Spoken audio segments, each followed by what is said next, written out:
ప్రేమగల తండ్రి, పరిశుద్ధమైన మా దేవ, యేసు క్రీస్తు నామమున మీకు కృతజ్ఞతమైన వందనాలు చెల్లిస్తూ ఉంటున్నా.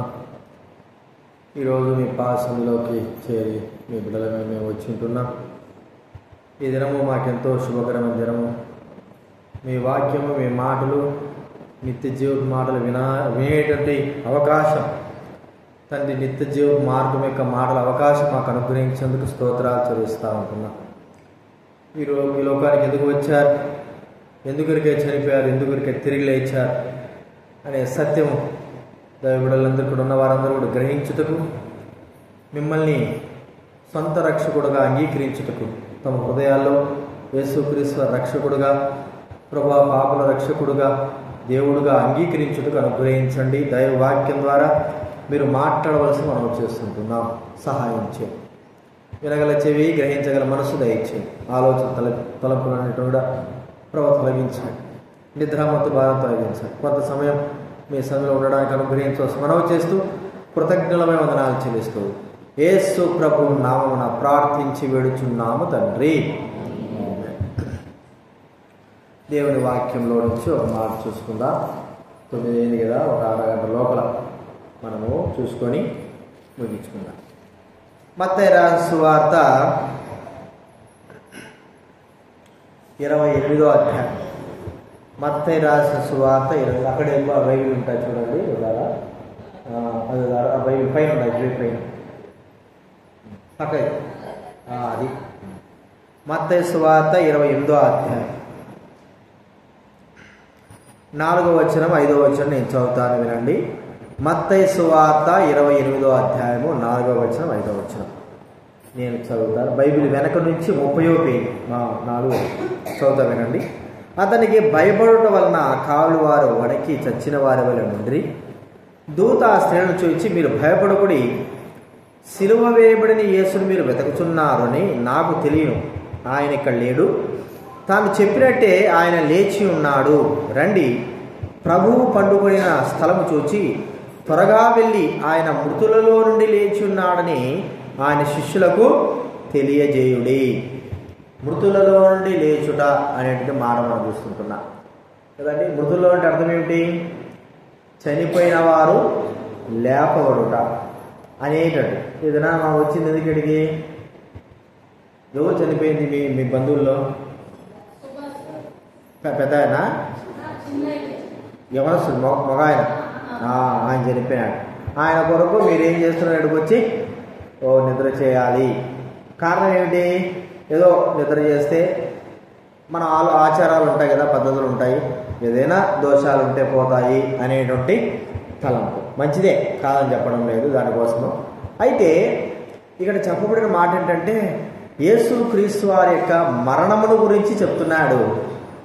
ఆ మరణం యొక్క విలువ మన జీవితాలు కూడా చాలా అవసరం. మనం తెలుసుకోవాలి. ఊరికే కాదు, కానీ మరణము తర్వాత మానవుడికి జరిగే విషయాలన్నీ కూడా మనం తెలుసుకోవాలి. మరణం పొందినారు, బాధపడ్డాం, ఏదో వచ్చి మొక్కుబళ్ళు తీర్చుకున్నాం, అంతవరకు కాదు. కానీ తర్వాత మరణము తర్వాత మానవ యొక్క జీవితం ఏమిటి అనేది కూడా మనము తెలుసుకోవాలి. బైబిల్ గ్రంథంలో యేసుక్రీస్తు వారు చనిపోయినాడు. యేసుక్రీస్తు వారు ఎవరు? ఈ లోకంలో లోకాన్ని సృష్టించినటువంటి సృష్టికర్త. ఆయన చనిపోవడం అంటే ఏమిటంటే, ప్రజల పాపాల కొరకు చనిపోయి సమాధి చేయబడి తిరిగి లేచాడు. చనిపోయిన వ్యక్తి ఎవరు ఎప్పుడైనా తిరిగి లేచాడు చూసారా మీరు? మనం ఎప్పుడు కూడా చూడలే కదా. చనిపోయిన వాడు తిరిగి లేయడం అసంభవం. అయితే ప్రపంచంలో ఒకే ఒక్క వ్యక్తి చనిపోయి సమాధి చేసినారు, తిరిగి 3వ దినాన లేచినటువంటి వ్యక్తి ఎవరంటే యేసుక్రీస్తు తప్ప ఇంకెవరు లేదు. అయితే మనం ఆలోచించాలి, అసలు ఎందుకు చనిపోవాలి? ఒకటి, చనిపోయి ఆయన తిరిగి లేయడానికి గల కారణం ఏమిటి? చనిపోవడం ఎందుకు చనిపోయాడు? ఎందుకు బ్రతికాడు? మా పరిస్థితి ఏమిటి? చనిపోవడం వరకు మన పని, తిరిగి లేచే పని మనకు లేదు. అంత అర్థమైంది కదా. మనము చనిపోయేంత వరకే. అయితే మనంతకు మనము తిరిగి లేయలేం, మనం బ్రతకలేం. చనిపోయిన తర్వాత ఇక అంతే. అందరూ ఎన్నో వందల మంది, వేల మంది మనం చూస్తూనే ఉంటాం.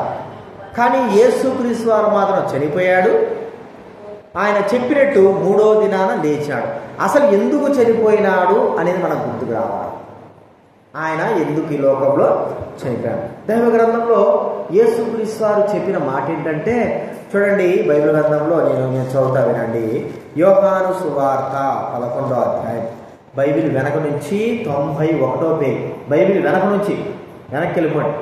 91 పైన పేజీ నెంబర్ 91. యోహాను సువార్త 11వ అధ్యాయము 93వ పేజీ 50వ వచనము 51వ వచనం నేను చదువుతా వినండి. యోహాను సువార్త 11వ అధ్యాయము 93వ పేజీ 50వ వచనము 51.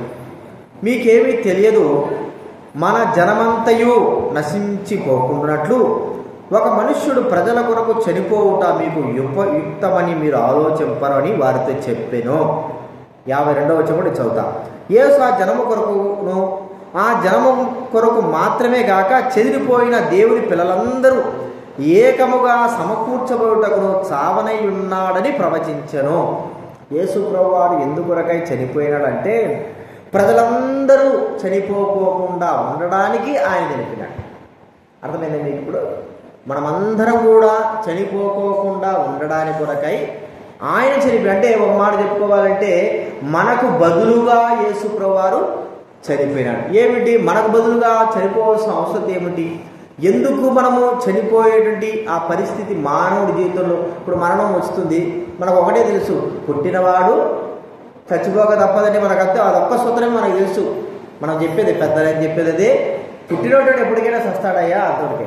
అయితే చావు ఎందుకు వచ్చింది అనేది మనము తెలుసుకోవాలి. మనిషికి చావు ఎందుకు వచ్చింది? బైబిల్ గ్రంథం చెప్పే మాట ఏంటంటే పాపము వలన వచ్చే జీతము మరణము అని చెప్తాం. అంటే మానవుడు ఇలాంటి మరణం పొందడానికి గల కారణం ఏమిటంటే, మొదటిగా పాపము అనేది ఈ లోకంలో ప్రవేశించింది. ఇప్పుడు మీరు విశాఖపట్నంలో ఒక ఫ్యాక్టరీ పేలిపోయింది ఒక 3-4 సంవత్సరాల కింద. మీకు తెలిసిందా? ఫ్యాక్టరీ పేలిపోయింది 3-4 సంవత్సరాల కింద. విషవాయువు కలిగిన ఫ్యాక్టరీ. మీకు అందరూ టీవీలలో వీడియోలో చూపిస్తూ ఉంటారు. 5 కిలోమీటర్ల వరకు అది పేలిపోతే దాని యొక్క విషవాయువు 5 కిలోమీటర్ల వరకు గాలిలో ప్రవేశించింది.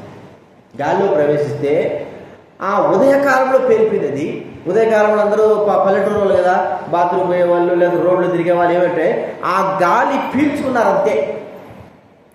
కొంతమంది తట్టుకోలేక చచ్చిపోయారు, కొంతమంది ప్రాణాలతో కొట్టుమిట్టాడినారు. టీవీలో చూసినాం. అది ఒక 3-4 సంవత్సరాల కింద జరిగిన విషయం. విషవాయువు ఎప్పుడో పేలిపోయింది. గాలిలో ఆ విషవాయువు ఏమైపోయింది చెప్పండి, కలిసిపోవడం ద్వారా ఎవరైతే ఆ గాలిని పీల్చుకున్నారో, ఎంత దూరం అయితే ఆ గాలి వెళ్ళిందో, ఆ ప్రభావం వెళ్ళిందో, వారందరూ కూడా మరణానికి లోనైనారు. చాలా కష్టస్థితిలో ఉన్నారు. అంబులెన్స్లు వచ్చినాయి, ఎక్కడ వాళ్ళు అక్కడ పడిపోయినారు. టీవీలలో కూడా చూపించినారు.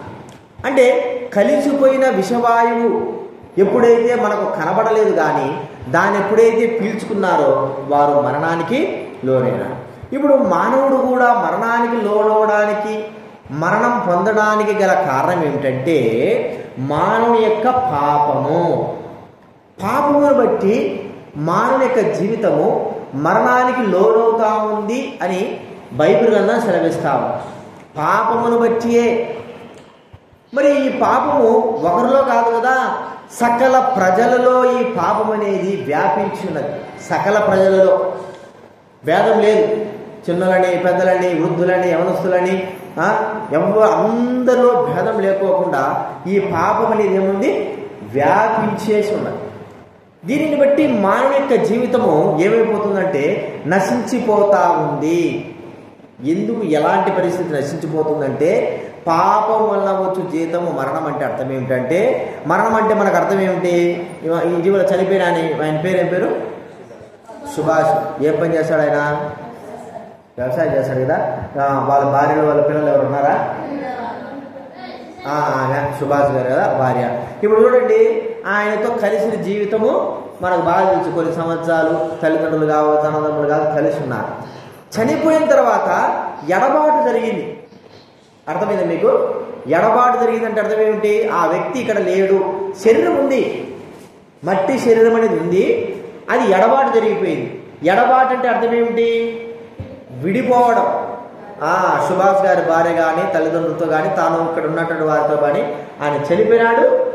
ఆయన మట్టి శరీరం మట్టిలో కలిసిపోవాలంటే మట్టి శరీరం కలిసిపోయింది. ఇప్పుడు తాను ఎడబాటినాడు, ఇక ఎప్పటికి కూడా రాడు. ఎడబాటు అంటే దాన్నే మరణం అంటారు. అర్థమైందా మీకు? మరణం అంటే ఏంటో చెప్పండి.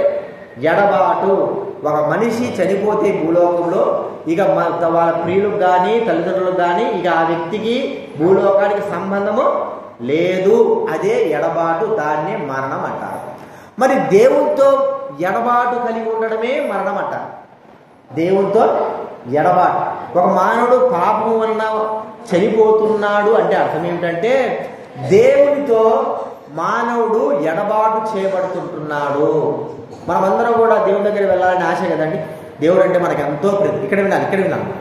దేవుడు అంటే ఒక అర్ధగంట లేదు, అయిపోయి త్వరగా అయిపోయి. దేవుడు అంటే మనకి ఎంతో ఇష్టం. మనకు ఇష్టం ఏమిటి? ఈ లోకం విడిచిన తర్వాత ఇన్ని కష్టాలైనా బాధలైనా సరే మనం దేవుని దగ్గర పోవాలా. అదే మనకు ఇంకా అంతకంటే ఇంకేం వద్దురా నాయన, ఈ లోకంలో కష్టాలు బాధలు అనుభవించినాం, దేవుని దగ్గర పోవాలా. మరి దేవుని దగ్గర పోవాలంటే దేవుడు ఎలాంటి వాడు అనేది మనం గుర్తించుకోవాలి. దేవుడు ఎంత పరిశుద్ధుడు అనేది మనం గుర్తించుకోవాలి. అలాంటి వ్యక్తి దేవుని దగ్గరికి చేరాలంటే మన ఇష్ట ప్రకారంగా జీవించి పాపములో ఉండి అపవిత్రతలో ఉండి మోసం జరిగించి ఇష్టానుసారంగా జీవించిన వ్యక్తి ఈ లోకం విడిచిన తర్వాత ఎడబాటయ్యి దేవుని దగ్గరికి వెళ్ళలేడు. బైబిల్ గ్రంథంలో చెప్పబడిన మాట ఏంటంటే పరిశుద్ధత లేకుండా ఎవ్వడు కూడా దేవుని దగ్గరికి వెళ్ళలేడు. చాలా చిన్న సూత్రం ఏంటంటే మన బాధిల్స్ ఊరంతా దుక్కున్న ఒక వ్యక్తిని సమాధి చేసి ఇచ్చినాము, స్నానం చేయకుండా కాలు కడుక్కోకుండా ఇంట్లో పడతామా? అర్థమైందండి? స్నానం చేయకుండా కాలు కడుక్కు ఇంట్లో పోతామా? అది ఎందుకు? మనం అపవిత్రపరచబడ్డాము, మన ఇంట్లోకి పోవడానికి మనమే ఇష్టపడము. కనీసం కాలు కడుక్కొని ఇంట్లోకి వెళ్ళి స్నానం చేసైనా సరే మనం ఏమిటామో శుభ్రంగా ఉండాలని ఆలోచిస్తాం. మరి దేవుని దగ్గరికి వెళ్ళాలంటే మానవుడు ఈ లోకం విడిచిన తర్వాత దేవుని దగ్గర వెళ్ళాలంటే ఎలాగ వెళ్ళగలడు? పాపముతో ఇష్ట ప్రకారంగా జీవించి తన జీవితానంతా కూడా పాడు చేసుకుంటున్న వ్యక్తి దేవుని దగ్గరికి వెళ్ళగలడా? ఎంత మాత్రం కూడా వెళ్ళలేడు దేవుని దగ్గరికి. కాబట్టి ఇక్కడ మనం చెప్పేది ఏంటంటే ప్రతి మానవులు అందరూ కూడా ఈ విధానంలోనే దేవుడికి దూరమైపోతున్నారని యేసు ప్రభువు వారు గ్రహించినారు. మానవులందరూ కూడా పాపమును బట్టియే ఎడబాటు చేయబడతారు.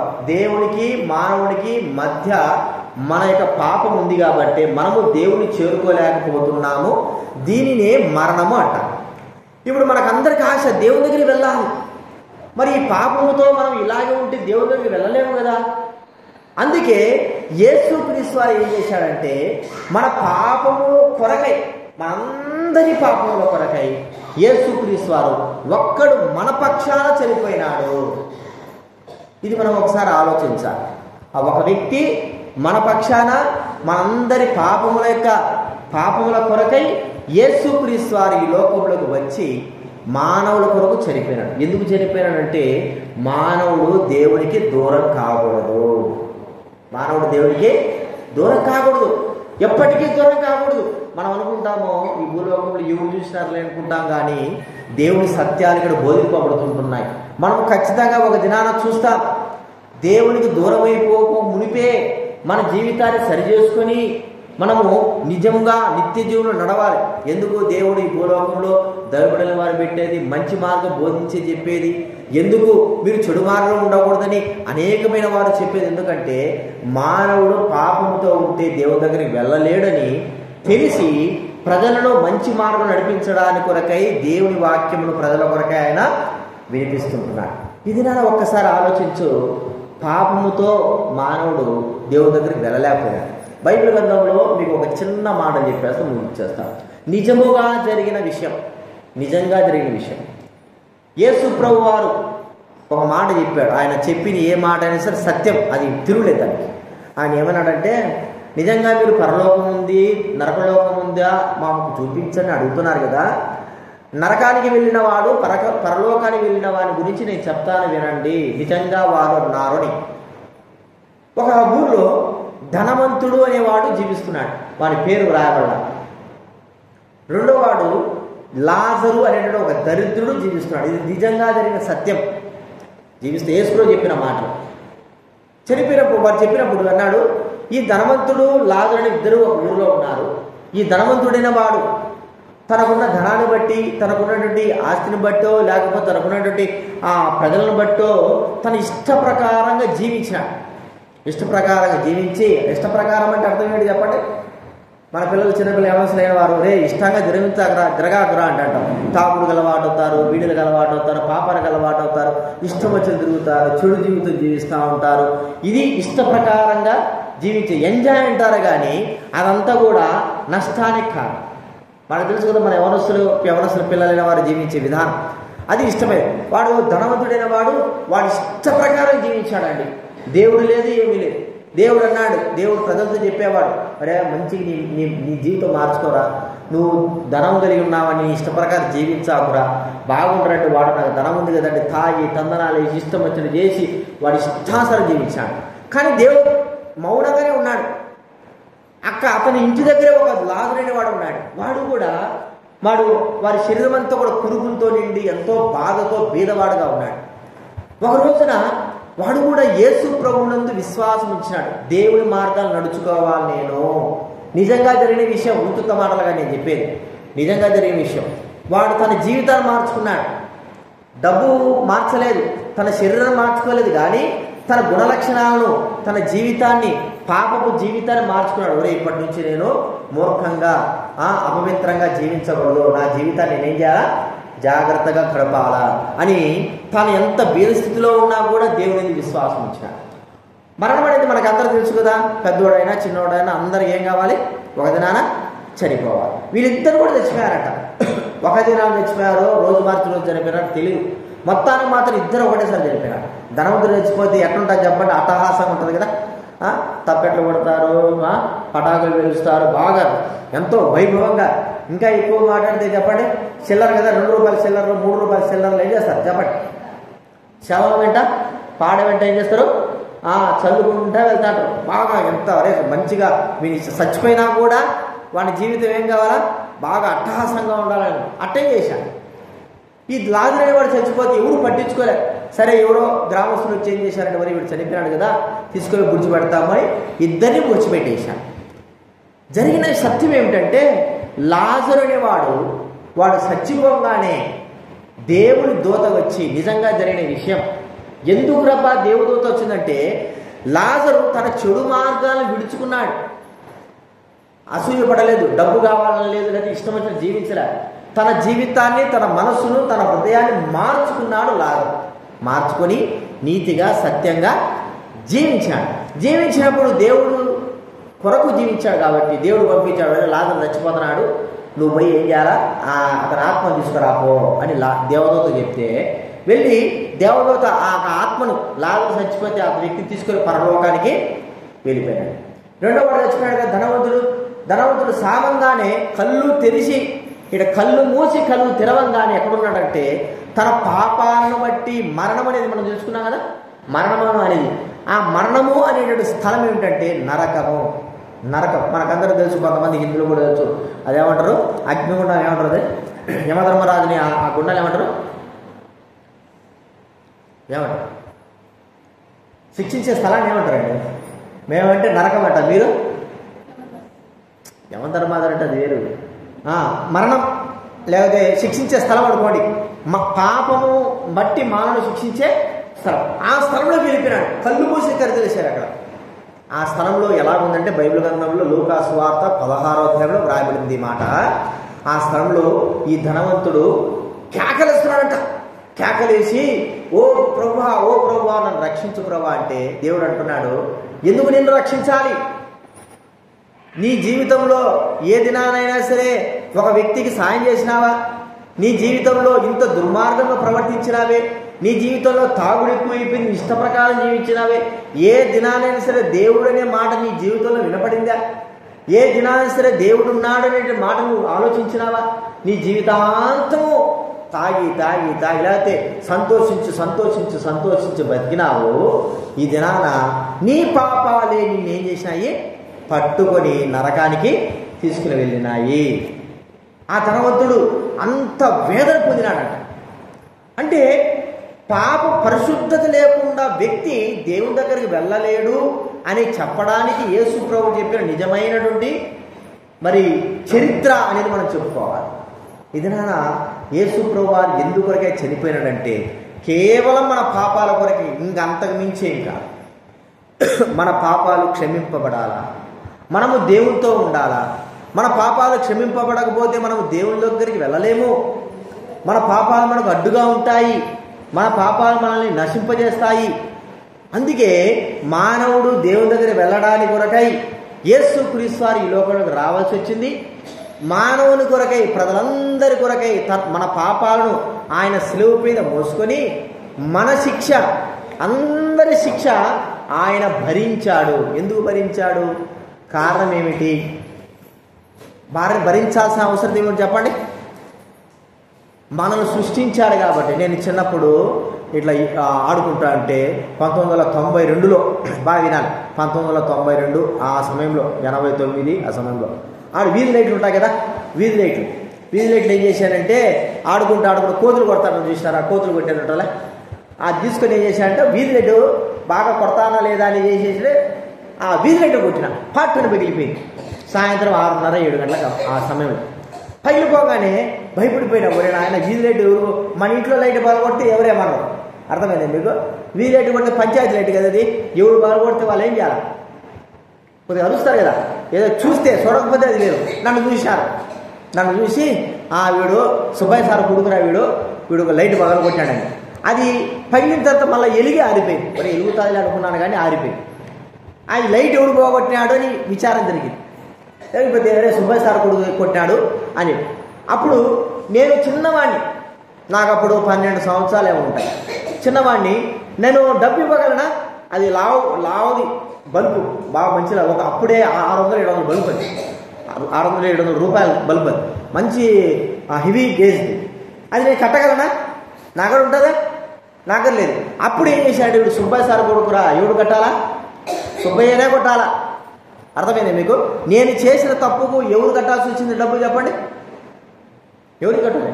మా నాయన గట్ట వేరే వాళ్ళు కడతారా? ఎవడి దిగు ఎందుకు కడతారా, మాకేం పర్రా అంటారు. ఎవడుకో, మీ నాయన కాబట్టి మీ నాయన కట్టుకోవాలి. కాబట్టి మనము చేసిన తప్పులు ఎందుకు యేసు ప్రభువు వారు భరించాడంటే ఆయన మనల్ని సృష్టించిన సృష్టికర్త కాబట్టే మన కొరకే ఆయన చనిపోవాల్సి వచ్చింది. ఇప్పుడు యేసుక్రీస్తు వారు చనిపోవడమే కాదు, మన అందరినీ కూడా జీవంలోకి తీసుకొని వెళ్ళడానికి తిరిగి తిరిగి చనిపోయి సమాధి చేసిన తర్వాత 3వ దినాన ఆయన ఏం చేశాడు? లేచాడు. ఎందుకు లేయాల్సి వచ్చింది అని అర్థం చేసుకుంటే, పరలోకంలో నుంచి, దేవునిలో నుంచి, దేవుని దగ్గర నుంచి వచ్చిన వ్యక్తి ఎవరంటే యేసు ప్రభువు తప్ప ఇంకెవరు లేరు. ఇప్పుడు మనుషులందరూ కూడా తీసుకుని వెళ్ళేటువంటి మార్గం ఎవడైనా మార్గం చూపిస్తేనే కదా మనకు తెలిసేది. ఏదైనా కొత్త మార్గం ఉందనుకోండి, మనకు తెలిస్తే పర్వాలేదు, తెలియకపోతే మనకి ఏం చేయాలా? ఈ దినాల్లో ఏం చేస్తే మనం లొకేషన్ పెడతాంటాం కదా, లొకేషన్ పెడితేనే లొకేషన్ అంతా తీసుకువెళ్తారు, చక్కగా తీసుకువెళ్తారు. మరి మోక్షానికి వెళ్ళడానికి లొకేషన్ ఏమిటంటే యేసు ప్రభువే. యేసు ప్రభు వారు మాత్రమే అక్కడ తీసుకుని వెళ్ళాలి. ఇప్పుడు ఆయనను మనం ఏం చేయాలా? తీసుకుని వెళ్ళాలంటే ఇక్కడ ఒక్క నిమిషం అయిపోయింది. ఆయన మనల్ని పరలోకంలోకి తీసుకుని వెళ్ళాలి, మన పాపం నుంచి మనం విడిచిపెట్టి మనల్ని మంచిగా చేయాలంటే మనం ఏం చేయాలి? మనం ఏదేదో పెద్ద చేయాల్సిన అవసరం లేదు. ఏదైనా ఒక మంచి మేలు చేయాలంటే ఏదేదో చేయాలనుకుంటాం. కానీ మనము మోక్షం వెళ్ళడానికి ఒకే ఒక సూత్రం ప్రభు చెప్పాడు. ఏమిటంటే మన పాపములు ఒప్పుకుంటే చాలు. మన పాపాలు, మన తప్పులు, మన అపరాధాలు ఎవరి ఎదుట? దేవుని ఎదుట.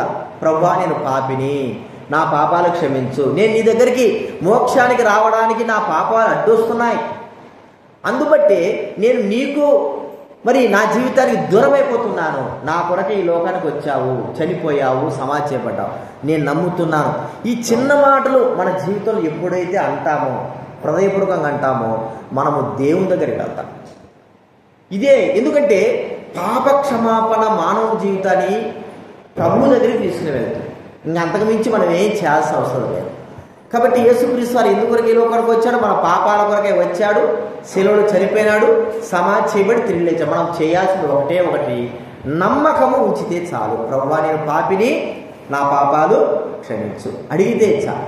ఈ దినాన నా దేవుడు నీకు ఆ రక్షణ జీవితం ఇస్తాడు. ఒక దినాన మనం బ్రతుకుతాం. యేసు ప్రభువుని విశ్వాసం ఇచ్చిన వారందరూ కూడా ఒక దినాన ఏమవుతారండి? బ్రతుకుతారు, అంటే చచ్చిపోయిన వారు తిరిగి లేస్తారు అనేటువంటి సత్యం ఉంది. కాబట్టి నిత్య జీవంలో ప్రవేశిస్తారు. దేవుని దూరంగా మనం అనుకున్నట్లుగానే దేవుని సన్నిధిలో ఎప్పుడు ఉంటాం, ఎప్పుడు సంతోషంగా ఉంటాం, ఆయన యందు విశ్వాసం ఉంచిన మనకందరికీ కూడా. కాబట్టి పాప క్షమాపణ, ప్రభువా నేను పాపిని, నా పాపాలు క్షమించు, నా హృదయంలోకి రాని అడిగితే చాలు, యేసు ప్రభువా నిన్ను క్షమిస్తాడు, నీ పాపాలు కడిగి పవిత్రపరుస్తాడు. ప్రార్థన చేసుకుందామా? ప్రార్థన చేసుకుందాం. మీరు కూడా ముసుగులు వేసుకోండి, తెల్లవేళ సిస్టర్స్ ముసుగులు వేసుకోండి. కేవలం మీరు ఏం చేయాల్సిన అవసరం లేదు. ప్రభువా నేను పాపిని, నా పాపాలు క్షమించు, నీ మందిరంలో ఉన్నాను, నా జీవితం మార్చు అడిగి చాలు. ఇది కేవలం నీ పాపాలను క్షమించి నిత్య జీవం వెళ్ళేటువంటి మార్గమే, అంతేగాని కులము లేకపోతే మతము ఇవన్నీ కానే కాదు. నీ హృదయంలో నీ జీవితం మార్చబడడానికి దేవుడు ఇచ్చేటువంటి మరి సమయం. కళ్ళు మూసుకుందాము, ప్రార్థన చేసుకుని. ఈ సమయం పోతే, మన పాపాలను క్షమించేటువంటి ఆ సమయం పోతే మనం ఏం చేయాలి? ఒక దినాన్ని వస్తుంది మనము అందరిలే మరణిస్తాము. ఆ దినాన మన పాపముతోనే మనము దేవుని దగ్గరికి వెళ్ళలేం. దేవుడు పరిశుద్ధుడు. పాపములు ఎక్కడైనా సరే ఇక్కడే క్షమింపబడాలా, ఇక్కడే క్షమాపణ పొందాలి. అది యేసుక్రీస్తు వారు మన కొరకై ఆయన తన ప్రాణం అర్పించి తన రక్తమును కార్చాడు. అడిగితే చాలు, మన పాపాలన్నీ కూడా క్షమిస్తాడు, జీవితం మారుస్తాడు. ఇక ఈ లోకంలో మనము ఏ దినానైనా సరే ఈ లోకం విడిచినప్పటికీ సరాసరి మనం అనుకున్నట్లుగా దేవుని దగ్గరికే వెళ్ళిపోతాం. సంతోషం, ఆనందము ఉన్న స్థలంలోకి మనము చేరుతాం. ప్రార్థన చేసుకుందాం. ప్రేమగల తండ్రి, పరిశుద్ధమైన మా దేవ, కృపా కనికరం గల తండ్రి, మీ బిడ్డలైన వారు మీ స్థలంలోకి వచ్చారు. వీరందరూ కూడా మీ స్థలంలో నిద్రించాలని వస్తూ వచ్చారు. ప్రభు ఆచారము పద్ధతి కాదు, కానీ వీరికి ఈ దినాన నిత్య జీవం యొక్క మాటలు చెప్పడానికి కొరకై మీరు అనుగ్రహించిన తరుణాన్ని బట్టి స్తోత్రం. ప్రతి ఒక్కరూ రాజ్య సువార్త, ప్రేమ కలిగిన సువార్త వినడానికి సమయం అనుగ్రహించారు తండ్రి. విన్నవారు హృదయాల కార్యం జరిగించండి. మీరు లోకానికి వచ్చింది ప్రజలందరి పాపమును మీ మీద మోపుకొని ప్రజల పాపాల మరి శిక్షను అనుభవించి చనిపోయి సమాధి చేయబడ్డారు, తిరిగి లేచినారు. తిరిగి లేయడానికి గల కారణం మమ్మల్ని అందరూ కూడా మోక్షానికి తీసుకుని వెళ్ళడానికే. ఏ వ్యక్తి అయితే ప్రభువా నేను పాపిని, నా పాపాలు క్షమించని అడిగితే, ప్రభువా దయ కలిగిన వాడు, జాలి కలిగిన వాడు, కనికరం కలిగిన వాడు ప్రజల యొక్క పాపాలను క్షమించి వారి హృదయంలో నిత్య జీవనం గురించి మోక్షం ఇచ్చే దేవుడు. ప్రభువా నాకు పాపం వద్దు అని ఒక ధనవంతుడు తన ఇష్ట ప్రకారంగా జీవించాడు. తన పాపములు క్షమింపబడలేదు, తన ఇష్టానుసారంగా జీవించాడు. త్రాగుతూ తింటూ తండ్రి ఎంతో నష్టం చేస్తూ వచ్చాడు. చివరికి తన పాపాలను పట్టుకొని సరాసరి మరణమైనటువంటి స్థలం నరకానికి తీసుకుని వెళ్ళి అక్కడ పడవలసి ప్రభు అక్కడ ఇప్పటికీ కాలుతున్నాడు. సజీవ సాక్షిగా అక్కడే ఉన్నాడు. ప్రభు ఆ స్థలానికి వెళ్ళకూడదనే ఈ లోకంలో నిత్య జీవం ఇవ్వడానికి కొరకై మీరే దేవాది దేవుడైన మీరే మనుష్య రూపము దాల్చి మానవుడికి నిత్య జీవం మార్గము తెలియజెప్పడానికి కొరకే వచ్చినాం. నిజం ప్రభు, ప్రతి ఒక్కరికి కూడా స్వేచ్ఛగా హృదయపూర్వకంగా మానవుడు విశ్వసించాలని బలవంతాన కాదు, కేవలం హృదయపూర్వకంగా ఇష్టపూర్వకంగానే మానవుడు విశ్వసించాలని ప్రభు మీరు కోరుకుంటున్నారు, తెలుసుకోవాలని కోరుకుంటున్నారు. ప్రతి ఒక్కరికి స్వేచ్ఛాపూర్వకమైన జీవితం ఇచ్చినారు. ఎంతమంది ఇక్కడ కూర్చున్నారు, ఎంతమంది తమ హృదయంలో పాపం గురించి, మా ప్రభా నీతిని గురించి వారు వేడుకుంటున్నారు, క్షమించమని వేడుకుంటున్నారు. రక్షించు నాయనా, కనికరించాలి. ఒక్కరిలోనైనా సరే ప్రభా కార్యం జరిగి, ఒక్కరిలోనైనా సరే మారు మనసు దయచేయి ప్రభా. తండ్రి అనేకమైన రక్షించింది దేవుడు, మీకు స్తోత్రాలు. మీ దాసుడు మరి దినాలు చనిపోయినాడు ప్రభా. తన భార్య, తన బిడ్డలు ప్రభా మరి వారిని జ్ఞాపకం చేసుకున్నాడు. ఎంతో బాధలో వేదనలో ఉన్నారు ప్రభా. తల్లిదండ్రుల వారు జ్ఞాపకం చేసుకున్నాడు. ఈ లోకంలో ప్రభా మరి యవన వయసులోని లోకంలో తీసుకున్నావు. అయితే తండ్రి విడబడిన కుటుంబాన్ని దీవించి ఆశించండి, కనికరించండి.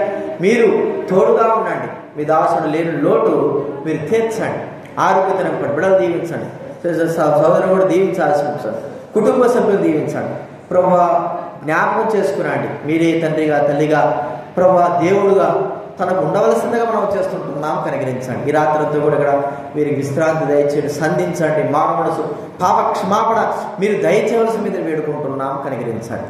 ప్రభు చూపించండి. మీకు వందనాలు చెల్లిస్తూ కుటుంబ సభ్యులు వచ్చిన వారందరిని బట్టి స్తుతులు చెల్లిస్తూ, మహిమ ఘనత స్తుతి ప్రభావం చెల్లిస్తూ దీవించవలసి మనం చేస్తూ, పిల్లల్ని, పెద్దల్ని, వృద్ధుల్ని, యవనస్తులైన వారిని అందరూ కూడా మీరు రక్షణకి కారకులుగా చేయవలసిందిగా, మారుమనసు దయచేయవలసిందిగా, నిత్యజీవానికి ఎంతమంది అయితే నిర్ణయింపబడ్డారో వారందరూ రక్షించవలసి మనం చేస్తూ కృతజ్ఞతాపూర్వక వందనాలు చెల్లిస్తూ యేసుక్రీస్తు నామమున ప్రార్థించి అడిగి వేడుచున్నాము తండ్రి.